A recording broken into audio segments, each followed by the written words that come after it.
Welcome to the Keeping It Real podcast by Real World Academy, where we hear from top educators, entrepreneurs, and creative thinkers on how to design your future. What's up, everybody? Welcome back to the Keeping It Real podcast with Real World Academy. I am your host, Domenico. We have two educators here on the podcast, Lincoln, who you're all familiar with, and our friend Tahirah, who's also a member of the Real World Academy community. So why don't you introduce yourself, Tahirah?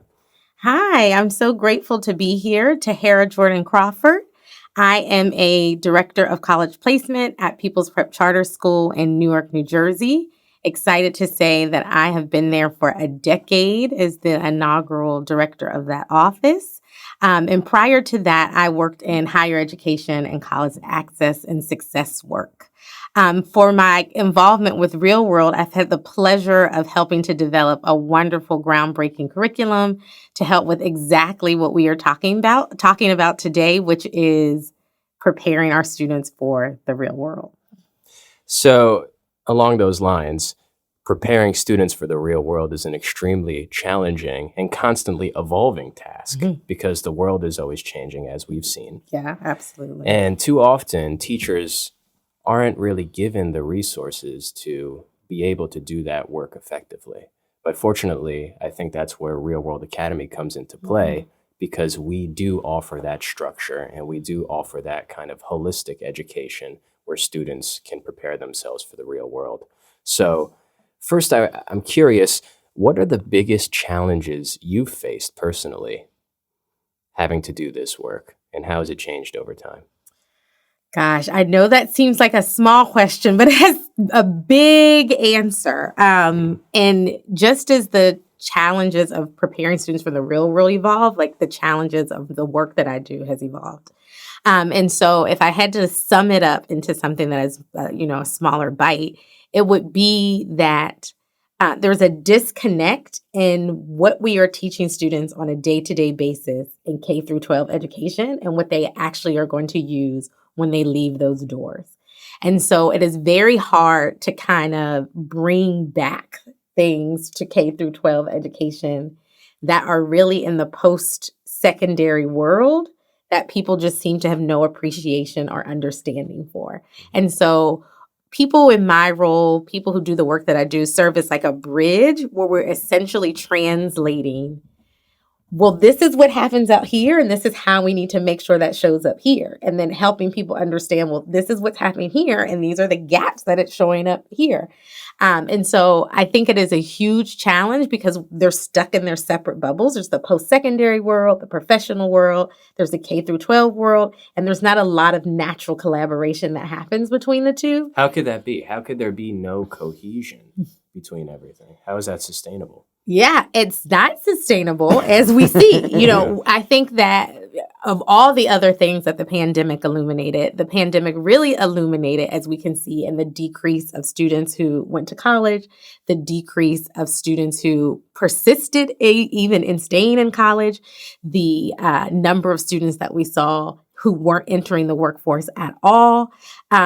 We've seen, it's kind of accelerated those numbers and accelerated the result, but it's not a sustainable system. So what needs to happen is a lot of the work that Real World is actually doing, where you're actually saying to students and faculty and administrators on the K through 12 level, and to some extent to people in the professional and post-secondary world, that you need to create more natural ways of working together. And it has to look very different than what we are doing or have done for centuries, quite honestly. So let's get into specifics then. What are the biggest blind spots that you see, and how do we solve that? Number one is character development and professionalism. That is huge. Some basic fundamentals like being responsible, being reliable, being honorable. Those are all things that, unless someone is constantly modeling that and preaching that to you in your home, that may not be something that you value, or that may not be something that you see as a ticket to success. And so, unfortunately, in school, we don't talk a lot about character development and professionalism. And social emotional learning, I think that what that is needs to be expanded of what that encompasses. And I think part of social emotional learning and emotional intelligence is akin to professionalism. And that also needs to be talked about and taught in schools, I would say is one big one. And then I would say that the second thing that is like the blind spot that people are not looking at is the careers and world that we are preparing students for has changed from what we are actually doing day to day. The level of, I don't want to use cliche terms, but old-fashioned careers that will no longer be there is what we are preparing students for. Unfortunately, that's not an actual path for them to follow. Right. We have to start exposing students to, again, I hate to use the cliche language, 21st century careers that will provide them the type of life that we would want them to have. So I think that's another huge blind spot. Absolutely. And I'm going to quote one of our board members, Michael DePalma, in saying that we're using 19th century ideals and 20th century technology to teach 21st century students. Absolutely. So, absolutely. I want to get back to the character development piece you were talking about. My experience in high school was that there are these authority figures that you have to please. And if you don't do what you're told, you'll get punished. And I feel like that's such an antiquated way of teaching students, how to be mature, functioning adults, rather than explaining to them, it's good to do this, this, and that, because you'll experience this kind of result. Yeah. So how do we improve the emotional intelligence and the kind of culture of a school as a whole so that you don't have those relationships where it's like authority figure tells you what to do or else? Punitive, right? Yeah. It's hard, right? It's so hard because we kind of use that model K through 8, fear, intimidation, respect of authority. And then when they get into high school, we want to turn it off and we're like, you can do this, govern yourself accordingly. And it's like, someone has told me what to do for the past 8 years, 9 years. What is happening? But my humble opinion on that is that I think that you keep your expectations and standards high and constantly teach students about what your standards and expectations are, and then let them work their way up with scaffolding and support, based on where they are developmentally to get to that. So a tangible example is, my homework is due at this day at this time. I'm not going to change that day. I'm not going to constantly remind you of that day and that time, but I am going to tell you every Friday at 9:00, this is when our homework is due. Every Friday at 9:00 is when our homework is due. Every Friday at 9:00 is when our homework is due. I will make that consistent throughout the semester. I will not change that. And so it's up to you to learn to meet that deadline versus what often happens a lot now is homework is due Friday at 9:00. But if this happens, then this. But if this happens, then this. But if this happens, then this. And there's always a safety net, or there's always a reason why someone cannot meet a standard or expectation. Yeah. And what that does is it prevents students from feeling natural consequences of things. You don't have to be punitive, I should say an extra punishment or be punitive when a student can feel a natural consequence. And it's a natural lowering of the standards that continues into college, because I just graduated college and there was a lot of that behavior going on where it's like, yeah, your paper's due on April 20th unless you're feeling anxious, and then it's due on the 24th. There's high-level college students are getting away with this behavior too. Yeah. And it scares me because it's going to be the same thing once you enter a corporate environment or any type of professional environment. So how do we instill that level of personal responsibility in students without the intimidation tactic? So I think it's really hard. And I think it's really hard because students don't know things that they cannot see. So I think one thing that would be really helpful, again, real world, is to get students immersed in the types of environments that we are trying to prepare them for as much as possible. So I think it's very different to say in this bubble that we have created that is high school, this is how you should conduct yourself versus putting students in actual environments like internships or externships or co-ops where they actually have to show up, improve, and show those things. They have to show the characteristics and the values that we are saying that they need to have. The other thing I also think is that professionals in a particular industry, I personally think have a responsibility to model and come back and show to students what it is it takes to be successful in that field or that industry. Something that is very much missing in the talent recruitment world is we have early career training and we have early career talent and recruitment that starts usually when people are in college. I think that that is a big mistake in the private sector. It needs to start in high school. You need to start having students groom themselves to be ex-career, ex-professional, software, computer engineering, whatever, when they are at a younger age. I use professional athletes as a great example of this. We know when students are in 8th, 9th, 10th grade that they're going to be professional athletes. Mm-hmm. Like that is something that is not a mistake, that is not something to hide. You can't hide it. They'll be in the newspapers. We'll hear about them at training. They're dedicated to this craft. Musicians, the same way. Mm-hmm. We know very early on, and we prepare them for that very early on. I don't know why we don't apply that to other industries and fields. So to play devil's advocate, though, there is a large population of people who don't find out what their career trajectory or their passion is until later in life. And I don't know if that's necessarily just because they didn't have the conversation early in life, but it's just the sheer fact that everybody has their own journey. And sometimes you got to try 2, 3, or 4 different paths in order to find the situation that works for you. So how do you maintain educational freedom and the ability for students to be able to try out a bunch of different pathways while still encouraging them to, self-identify and pursue a specific thing? So that's a great question. And I think that it depends on the population of students that you're talking about. I think there's a population of students, very much the population that I service, where there's not a safety net for too much exploration. You have to have some very tried and true things that are real and tangible and steps to get there to achieve a certain level of success.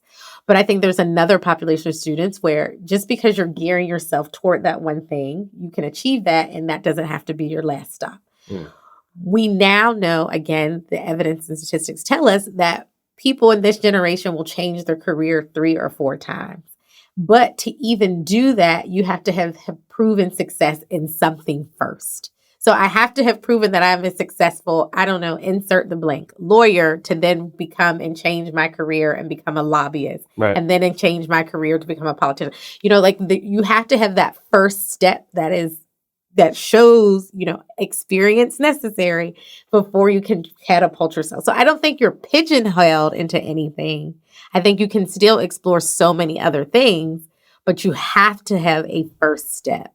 So does that look like an academy style high school where there are specific tracks where you can identify, or is it kind of naturally occurring because of the way the curriculum is formulated? Like what does that look like from a student's perspective? What is that experience? Yeah, I think it, again, depends on the population of students you're talking about, the environment in which they are coming from. It can happen in a variety of ways. I think some people need more guidance and exposure than others, clearly.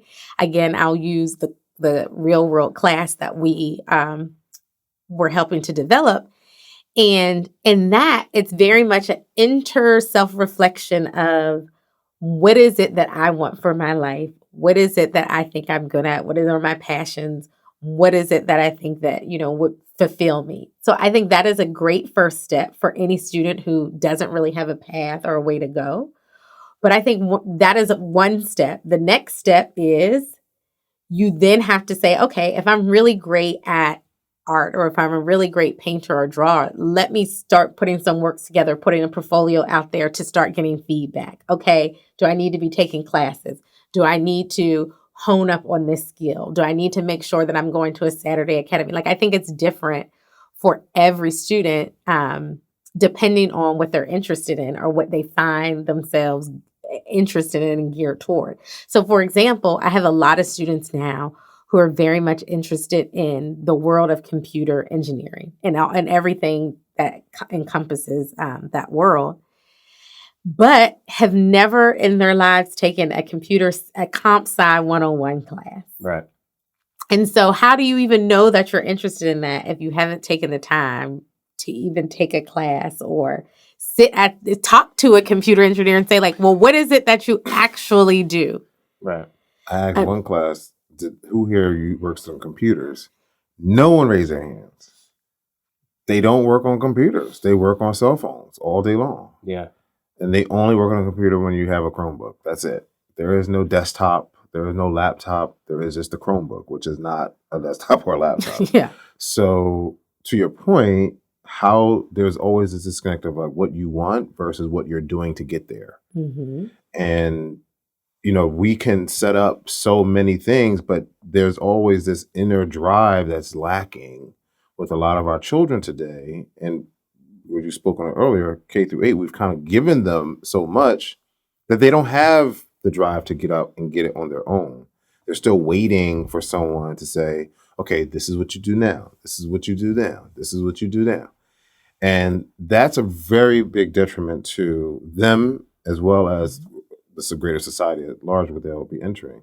But I'm sorry to jump in, but I wanted to go talk actually about you said that the private sector needs to come in and do their part as well. So there's two things. One, there is this growing push, especially among the tech areas, to do that, to go in and work at the high school levels because they're realizing they're not getting what they need at college, and they really need to start earlier in order to prepare students to take the jobs that they have. Mm-hmm.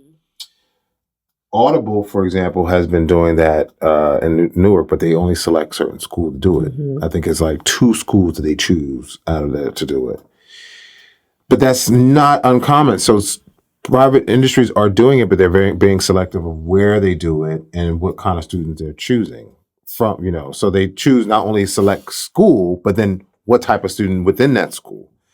Again, but you also mentioned a very specific industry. Right. Well, I'm thinking tech, right? Yes. So I'm going because that's the industry that's been leading in a lot of different ways. I mean, they're the youngest. They're popular with the youngest population. They're catering to a younger audience. But they're not the only ones that need to be true. Yeah. But it's a monkey see, monkey do world, right? Mm-hmm. If People's Prep starts this course, everybody's like, well, how was it at People's Prep? Okay, we can take it over here. They're waiting for someone else. Every industry is normally doing that. Tech industry by nature has always been kind of like entrepreneurial in that sense. We're like, we'll just try something, you know? Mm-hmm. We got a bunch of money, we could do that. Whereas the finance industry, for example, is very conservative, has always been conservative, even though they got more money than everybody, but they're very conservative in their approach to everything. Mm-hmm. So they're not going to take this on as quickly as an Audible would, right? So it's just the nature of the industries that kind of determines how fast they move in this way. The other piece is that the education system does not allow for this new way of thinking either. So where you may have a People's Prep that says, okay, we'll try something. But then at the same time, people show up to charter school. Mm-hmm. If it was a public school, and depending on what district you're in, mm-hmm. they would not try something new. They would need a whole bunch of evidence to say, we should try this out. Or they just need a very good superintendent who says, you know what, I'm going to do it anyway. So it's so many layers that sometimes they need to go through. A lot of organizations like Schools at Ken, for example, in Newark, they become like a bridge. They say, well, I know you and I know you. Let's bring us all together so we can talk, right? So now Schools at Ken becomes like the guarantor of this program mm-hmm. that allows this law firm who's interested in working with high school students to now connect to Bard High School or some other high school that they're not sure about, but they know Schools at Ken, so they'll allow them to select the students to go through a program similar. So it's a lot of that going on. It's happening, but because it's happening in that way and it's not streamlined in our everyday activities, it's looking like it's not happening, and it's happening very little.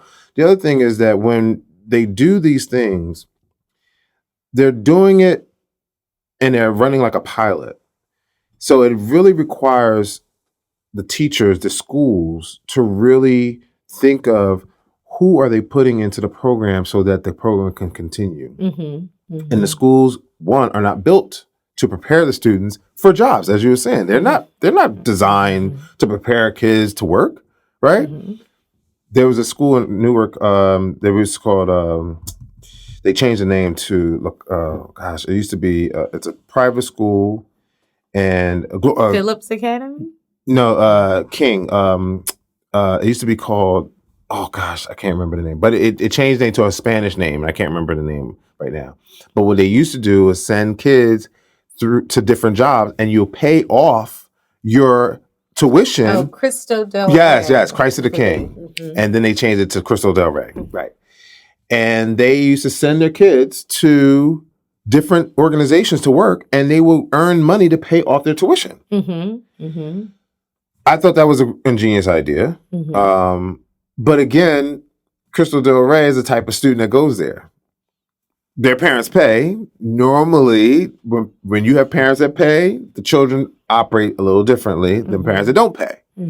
So a program like that has a much higher success rate and it gives more opportunity to students just at Cristo Del Rey. Now, would those organizations be open to doing with other student populations? Maybe, maybe not. The question is always, what are we going to gain? What are we going to lose? Every business is asking themselves that question. Why should we do this? What is in it for me? And I think that the schools, being public institutions, aren't used to being asked that question and not being used to having to answer that question.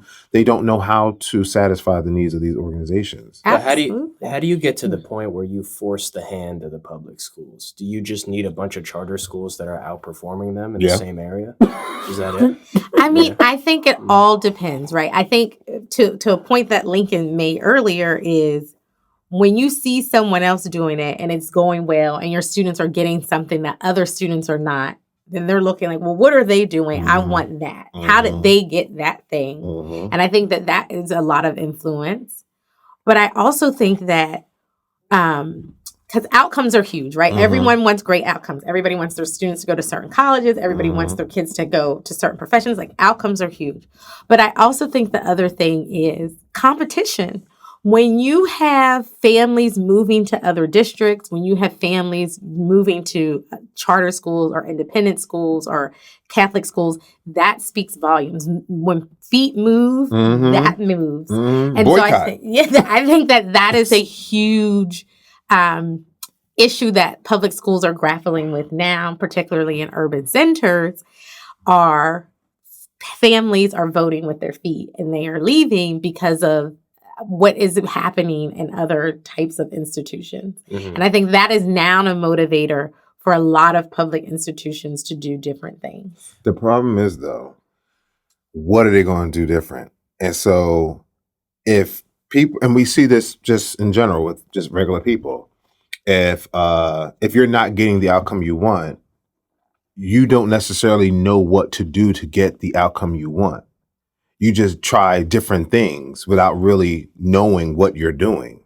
And I see this all the time, even with the students. We're saying like, okay, so how has that worked for you? It hasn't worked, but yet you're still doing the same thing. You haven't really analyzed what actually works and what doesn't. Partly because you don't want to be accountable. Because if you really think about the reason why this is not working for you, is because of decisions you've been making.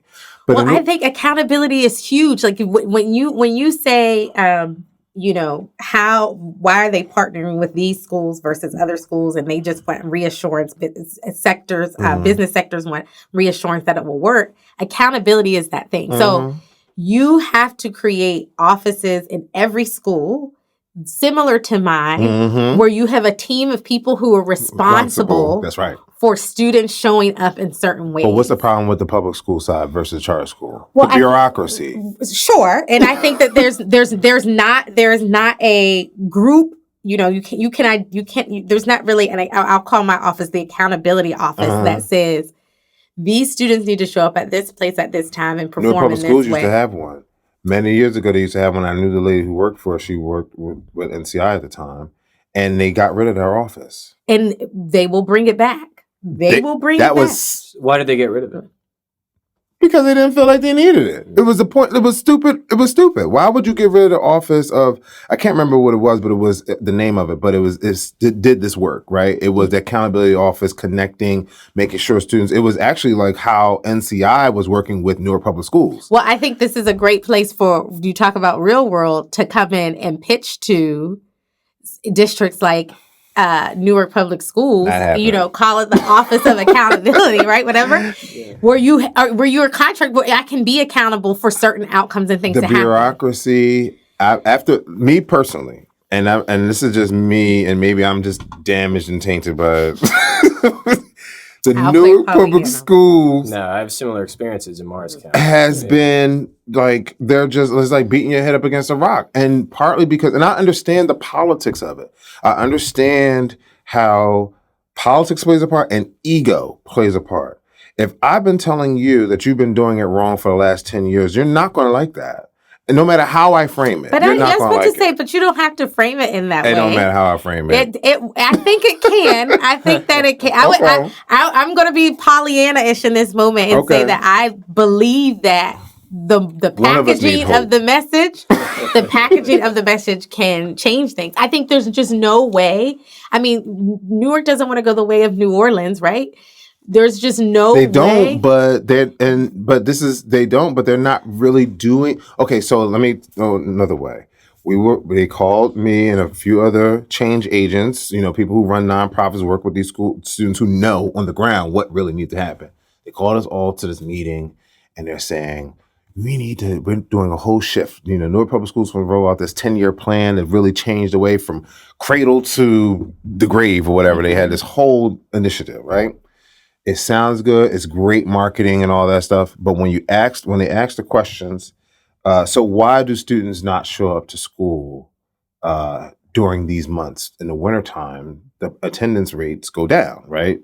And they're saying, why not? Why? What? And then they'll come up with excuses like, oh, well, a lot of my students, they went to, and this is the teachers who were in the conversation, they'll say, oh, well, we had students who went on vacation a lot. Their parents take them out to go on vacation. I said, the root of it is people don't understand the value of education. That's number one, right? That's intrinsic value system that we have to deal with. But the other thing is they want to throw out, well, maybe we should put in more mentors. How does mentors keep you going to school? Tell me that. And then what kind of mentors are you getting? See, the problem is that you're adding in things and then you're not thinking about how that piece is actually going to work. Then they say, well, maybe we should give more bus tickets out so the students can get to school. How is giving bus tickets to a student that's leaving home, they go where they want to go. Bus tickets ain't going to help them get to school. But my point of bringing this up is that this is the thinking that was happening by the people who are running this whole apparatus. And when you tell them that's not going to work, you know what they say? That you have to be more positive. I don't think that, they don't really want to hear that those tried and true, or maybe I shouldn't even call it tried and true, those research, because everything is data driven a lot of times. They don't want to hear that. They want to hear the stuff that they can literally count the numbers on. They can do the research behind. A lot of things that we're talking about, you can't really quantify all the time. You just have to know that this is what a student is saying. The students, if you talk to kids, you'll find what they're saying. They're not talking to kids. But is there a way to manipulate the data to give the public schools what they want while still doing this work? Who's going to do that? Well, we are. But what if public schools are incentivized to be stagnant? Mm-hmm. What's the argument? What's the bulletproof argument that reverses that culture? What do they want? What are those data points that we could provide?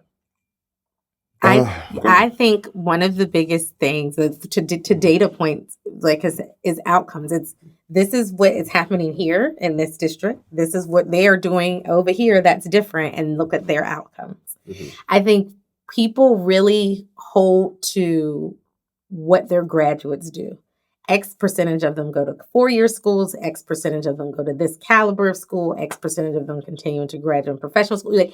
That matters to every institutional organization. And I think that will be what convinces people to move. Okay. But what about the outcomes at People's Prep, right? Let's say, for example, let's say you have one class of 30 kids and 5 of them go on to Ivy League schools. What is the outcome saying there about People's Prep? I think of the other 25, of how many of them are going to 4-year schools, because I think 5 going to an Ivy League school out of 30 is pretty darn good. Okay. But what are the other 25 doing? Are the other 25? What if they don't go off to anything? Oh, well, then we have a problem. That's a problem. That's a huge problem. But what would you say about why those 5 went on? How can you separate those 5 from People's Prep? So what I'm getting at is, if we're looking at outcomes only, right? We're missing something. Well, I don't think it's just outcomes. I think that is a driver to make people do things. True, but what is going to change.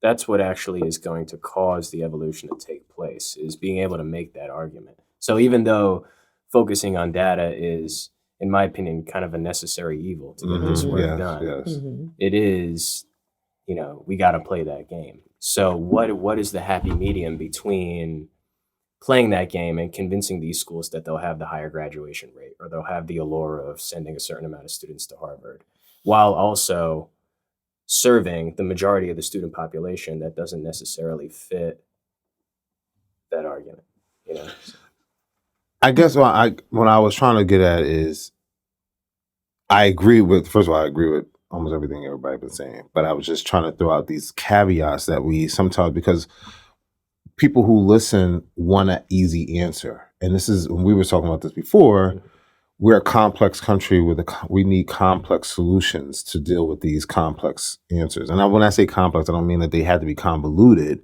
but they can't just be like, oh, okay, we'll just do that. Because that's what we've been doing. We've been throwing a dart because it worked for this person, is going to work for me. Is not necessarily that case. You can't compare Glen Ridge kids to Newark kids and think that because Glen Ridge did it, we can do it and we get the same results. Right. That's what I'm saying about outcome, is because if we're measuring the data and we're saying, okay, well, they have a higher percentage of graduation rates and we're not, what are they doing differently?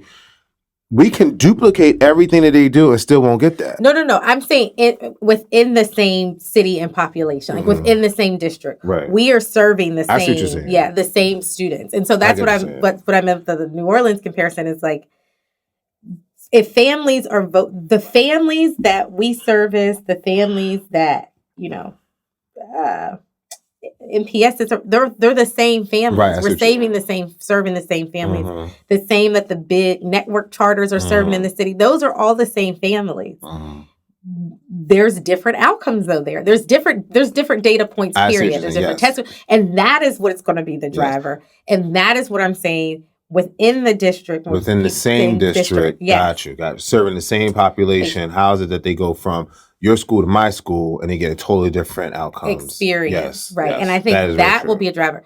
And I also reject this notion that they don't know how to do it well, because there are classic examples of that. Science Park High School is a great example. Arts High School too. High School, a great example of it.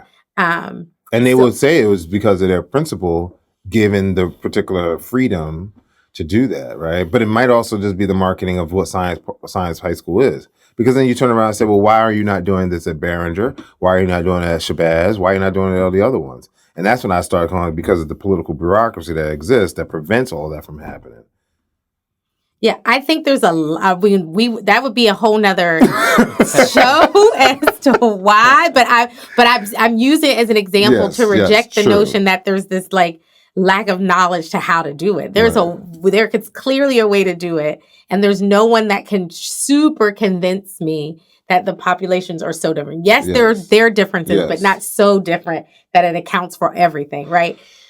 So to your comparison of like Glen Ridge. So totally like it's not that different. Yeah, and so I think that is how I know that something exists there that is feasible to replicate in other schools. So Well, that's like you said, it's a whole conversation. That's a whole conversation. Because Science Park, literally, you have to apply almost to get into that school, but that's not the same in all the other schools, right? So it's like they kind of made it in a way where the good kids can go, the higher performing kids go. You can't use words like good kids, the higher performing kids. I'm sorry, the higher performing students will just go. It's kind of like they kind of made it that way. And then arts, of course, they have to put a performance and all that kind of stuff. So it's a little different for arts. But I think that there's a version of that can happen at every school. And that's my point. That's my point is gotcha. And I think that is what's been displayed in some of the charter schools that have come, to your point, some of the private and independent schools that have come to the city, that can happen for the same population. Gotcha. So I will use our school as an example. We service the same population. Right? Mm-hmm. We take any and everybody we get. We're open enrollment school. We have no barrier. And we craft literally a 10-year experience for our students from 9 through 12 and then 6 years post high school graduation. And I think that makes a huge difference in what happens with our students when they leave our door. It's very intentional. It's very intentional. And again, signing on to offer your course to like these are all examples of things that we are willing to do to craft a different experience for our students. And I think that is possible to replicate in other places, which is why I'm Pollyannish and hold out hope that it can happen. No, it can. You're right. I think it can happen. There's it should, could, and does it? Should it happen? I personally think that, and maybe others might not. Could it happen? I believe it can, based on the evidence that we have. We can use evidence to support a could. And does it happen? Well, we see that it doesn't happen. So it goes back to Domenico's question: why doesn't it happen? And that's why I argue is like it really comes down to political will. Like you have to be willing to just do it. You know that it can be done because you're doing it somewhere else. To your point, you're doing it at this school and that school. So why are you not doing it at other schools, right? You're seeing that it could be done because other schools have done it with your student population and succeeded at it. So what's going on? And again, maybe I'm speaking from a damaged place, but from being in the government relations arena for so long, working in government relations and interacting with these political bodies, is just people operate on a 4-year cycle. A lot of times we operate on a 4-year cycle. We do things from a personal place. I don't like this one, I don't like them over there, or I don't like this program. Not the fact that it really does work or not. It's just that I just don't like who's running it. And it's just an ego thing where I just feel like my program is better than everyone else's, even though there's no evidence to support that. So it's all of those things that really can slow progress down or just nix it all together. And you're wondering like, that's why the question is always like, well, why doesn't it happen? I just don't, other than just people individually sabotaging it for all the variety of reasons, it's no reason why. We all know, if you talk to any educator about what we talk about, none of them would say that's not true. Yeah, I agree with that. None of them have told me ever that's not true. They may not have been able to do anything about it. They may have not thought about it that way until I said it. But when I say it, they say, you know what, you're right. Yeah, I agree. I agree that if you are in a school in this day and time, that you will believe and agree with a lot of the things of what students need right now to be successful when they leave school. So I 100% believe that most people would agree with that. Most of me, if not all. So, do schools care about anything other than graduation rates and where the students are going after high school? Because if you're saying, your argument is that competition among schools will increase based on kids going, moving from one school to the next. But from what I'm hearing, it's largely based on evidence that there's a higher graduation rate and that students are excelling at colleges and universities based on that high school. But that's 1/1000th of the work that needs to be done. And that doesn't take into account your everyday scholastic experience. Absolutely, it doesn't. So in your experience, honestly, do schools care about anything other than those two data points? I And how do you change that culture? Yeah, I think that a lot of schools do.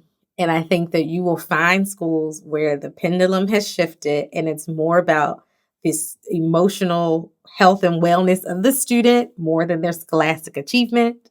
I think that you find schools, which I like to call like wraparound schools, where they literally do everything from feeding the child, giving the child an education, to taking care of their medical needs. There are schools who do all of that. And I think that there are not as many, but there are schools who care about that. And then there are schools who they are only here to educate a child, and that is it. And if you need other things, that is not going to be a place. And I think that there's blessings and curses to all versions of that. For the schools who are doing the wraparound work, not to sound too cynical, but who's paying for it? Like, where's the financial incentive to do that work, as opposed to, do what you got to do to get kids into good schools and graduate? Yeah, that's why there's so few of them. I can probably think of maybe 2 wraparound schools off the top of my head. Like there's just so few and far between, for the very reason that you mentioned. They're expensive, right? And it takes so much human resource and energy to be able to do that. Yeah. And so you do not find very many institutions that have the ability to be invested in that. I think that there are schools who will proclaim that that is what they do, but that's not really what they do. And some would argue, is that even the place of a school? There's plenty of people that will argue that's not the place of the school. The school they shouldn't care about anything else other than. Where's the place? Like, what if it's not in a school and it's not happening outside of the school? We would be again another. We have a whole season of episodes. Some people would argue it's faith communities. Some people say it's social service agencies. Like your parents. Period. Yes, they would end it there. There are people. And just so we know, be clear, it's those schools all those different schools you label are not specifically in one specific community. Those you can find every community having an array of this. So it's not just because, only poor communities get this and only rich communities get that. No, there's a bunch of different school formats in variety of communities, all about what they want to do for their particular student population. There's some poor communities that just have the schools like, listen, we're here to teach you, get you out. Boom.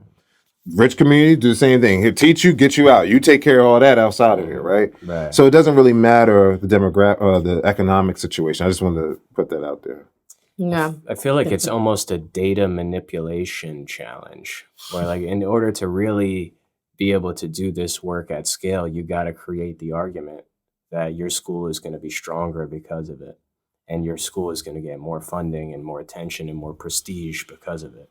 But to Lincoln's point, too often we can't articulate the outcomes of this work in a way that's easy to digest. And a lot of times you won't see the outcomes in a year. You might see them in 5 or 10 years, but it takes a while for that to develop. So one of the biggest problems for NCI was in the early years was like, what do we, how do we measure this? And we were in a college setting. So of course the idea was like, well, do they persist and continue on through college?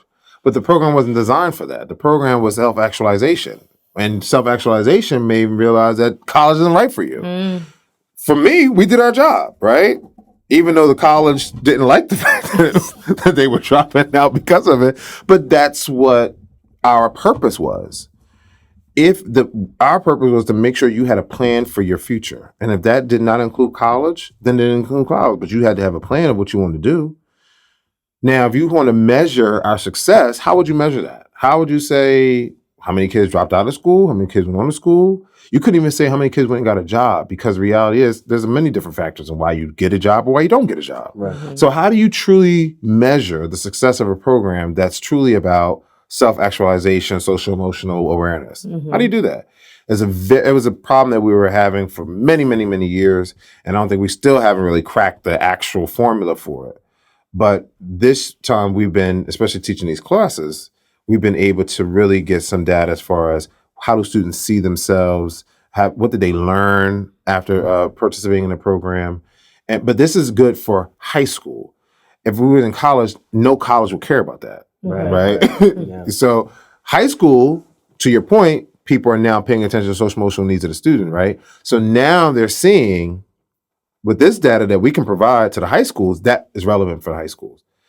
That data would never work at a college level. And so, well, back then, maybe now, I mean, college I was about to say, there are, and again, these are, again, a particular type of institution, but I think that there are several higher education institutions that I can point to that would care. But they tend to be the, wealthy, smaller liberal arts institutions that have the ability, the resource to be able to care and invest and do all of that. Which unfortunately is not the greater landscape of what is out there as options for students. Right. And where most of our kids are going. Exactly. And then you find that and I don't want to say that if you go to a liberal arts school, you don't need this, because we all established that everybody needs it, regardless of their economic situation or not. But there are certain conversations that we need to have that needs to be reiterated in the home in some way, whether that's just I'm experiencing it in the home or someone literally sits me down in my home and talks to me. When you don't have any exposure outside of the classroom, it makes it very difficult for us to really be truly effective in a very shorter period of time. We would just need more and more time with you. So there is a difference when you do interact with students that go to these higher performing liberal arts, smaller colleges, because what we find, from my experience, what I find is that they grasp the material quicker and easier. Even if they didn't know it, when I start talking, they start understanding. Their comprehension level is much better, right? And it makes sense, because now that's how you got into the school, because you done wrote this and you done filled, reading comprehension levels were a point. That's how you got here, right? Even if they're missing it, their comprehension levels are a little different. So when the ones that need it the most or need more time are in places that don't offer it, to give them more time. And so as always, we go back to this idea, those who need it can't get enough of it. Those who don't need it don't need it, right? So, and that's been the trouble with education in itself, in my view, and just kind of get this information out. There are parents who get it. Even if you're saying this for the first time and you talk to a parent who has some connection, has some understanding, you talk to them and say, I'm with you. Then there's parents who clearly will do not get it, but they need it the most. Those are the ones that we need to spend more time with, but there's never enough funding to provide for enough time. And those institutions, those organizations are just not built to support them. So we got about 10 minutes left. I want to leave it on a light note, because despite all the challenges that we are facing, we are doing this work. We are teaching this content in schools. So Tahirah, I'd love to hear from you just some wisdom nuggets from what you've experienced over the past year working with Real World Academy in People's Prep High School. What are some of the outcomes that you've seen, and what are you excited about? So there's so many, but I'll boil them down to two. You can talk about the email that you got from one of my students after the class. I didn't see it. Yes, you did. You sent it to me. He sent you reflecting. I'll let Lincoln share that story, because I think that is like a tangible example of what we've seen. But I think that the biggest thing is conversation. So I see our students having conversation about things and themselves that they haven't yet had the experience or luxury, I would say, privilege to do. And I think that is huge. Like, well, why am I making the choices and decisions that I'm making? why do I say like, oh, I'm going to be this thing, but actually have no idea what Wait, that they're saying that now? Yes. After this courses? Yes. See I that? think, Like, yeah. I did not know that. Yeah. So I think that, This is that my first time hearing this. no, because you got the email. Yeah, but I thought that was like one student because they sat down with me. You know. You sat in, but they haven't taken the class yet. But even the juniors that you're in the room with sometimes and the conversations that you're having with them, you see the light bulbs go off.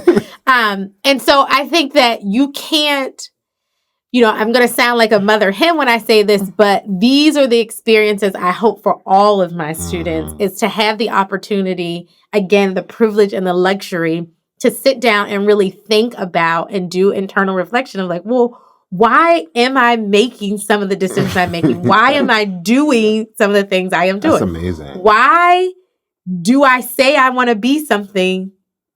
Because it sounds like, so I think that has been amazing to see. Wow. It may not sound like a lot, but it's huge. That is huge. It is huge. I did not know that they were having these. Well, I'm not there every day. That's why. But he's also there when they have these. So maybe you're just not living in the moment. I'm probably not. I did. Well, you know what? I can't compare. So I don't know what they were before me. So I just see them right now, and I'm thinking, I haven't seen the growth. You have. But think about the conversation that you had with the boys, and he was like, you know what? You right. But they do that all the time. I just dismiss it because, like, if I had seen them 2 years ago and compared to today, I would see it the way you do. I literally just walk into a room and then be like, why would you do it? And they go, oh, okay, you're right. But they always do that. So that's why I just figure that everybody is just doing this. No, I mean, it really is growth. It really is growth because it may be, to your point you made earlier, the first time someone has asked them some of these things. Yeah. And, what other people argue that's something remarkable or amazing, maybe not, but I think it's wonderful because that is the first, as I said much earlier, that is the first step to really putting my students on the path of where they need to be. I am humbled by that. Thank you. That's amazing. I honestly didn't see it the way you do. I just have conversations with them and they just say that kind of stuff. They say, oh yeah, you're right. But I thought they do that with every person that they talk to. No. So because think about how much, if no one's giving you pushback or resistance or even forcing you to reflect and say, well, hold on, let me take a minute. Right. Yeah.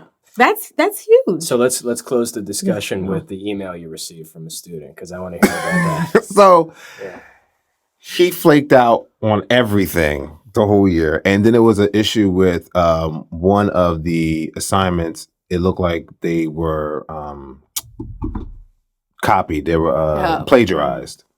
And he acted like he didn't know anything about it. So I told him, I said at the end of the class, I said, I was really disappointed in you doing this because I think that you really have the potential to be a leader in your class because he truly had the personality for it. He was the main one talking. He was the main one engaged, but he just didn't do the work. So I'm like, why would you not do the work? The work isn't even hard. Yeah. And he didn't say anything then, but then he wrote an email to me afterwards, apologizing. Oh, wow. And he said, I really thought about what you said. And I'm sorry, like I let you down. I'm kind of paraphrasing, but he basically was like, I'm sorry, he let me down. And he really, really did not put forth his best effort as he should have. Wow. And he knows he could be better. That's teaching responsibility and accountability. 10th grade. I was shocked. 10th grade. Wow. Yeah. So that to me, even if it was just that one email, the experience was worth it. Because that is something that young man is going to take with him through his life. Wow. Well, let's leave it there. Let's leave it on a high note. Thank you both for coming. Thank you. Thank you. And thanks everybody for listening.